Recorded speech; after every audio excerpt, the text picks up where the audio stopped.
கர்த்தருடைய பரிசுத்த நாமத்துக்கு ஸ்தோத்திரமும் துதியும் கனமும் மகிமையும் எப்போதும் உண்டாகட்டும். இந்த நல்ல நாளை காண செய்த தேவாதி தேவனுக்கு கொடான கோடி ஸ்தோத்திரம். கர்த்தரின் மகிமை ஆத்தும ஆதாயம் சுவிசேஷ ஊழியத்தின் சார்பாக இன்றைய நாளுக்கான சில நிமிட தேவ செய்தி கேளுங்கள். இனி காலம் செல்லாது, இனி காலம் செல்லாது, இனி காலம் செல்லாது. மனம் திரும்புங்கள்,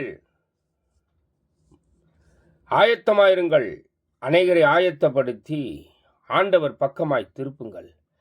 பக்கத்துணையாய் பக்கபலனாய் உங்கள் பக்கத்திலேயே கர்த்தர் இருந்து எல்லா நல்ல காரியங்களையும் செய்து முடிப்பார். விசேஷமாக சங்கீதம் 3 சங்கீதம் 6 வசனம், எனக்கு விரோதமாய் சுற்றிலும் படை எடுத்து வருகிற 10,000 பேருக்கு நான் பயப்படேன் என்று சொல்லி சங்கீதக்காரன் தாவீது சொல்லுகிறார்.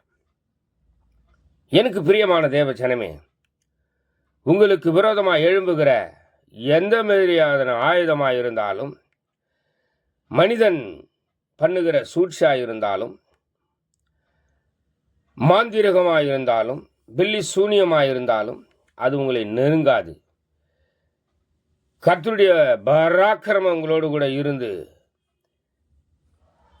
எல்லாவற்றையும் ஜெயிக்க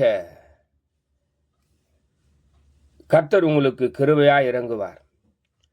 தேவ மகிமை உங்களை சுற்றிலும் பிரகாசிக்கும். விரோதமாக எழும்புகிற எல்லாவற்றையும் எரிக்கும். நீதியின் சூரியன் உங்களை வழி நடத்தும். கர்த்தர் தாமே உங்களோடு கூட இருந்து இந்த நாள் முழுவதும் ஆசீர்வதிப்பார். God bless you.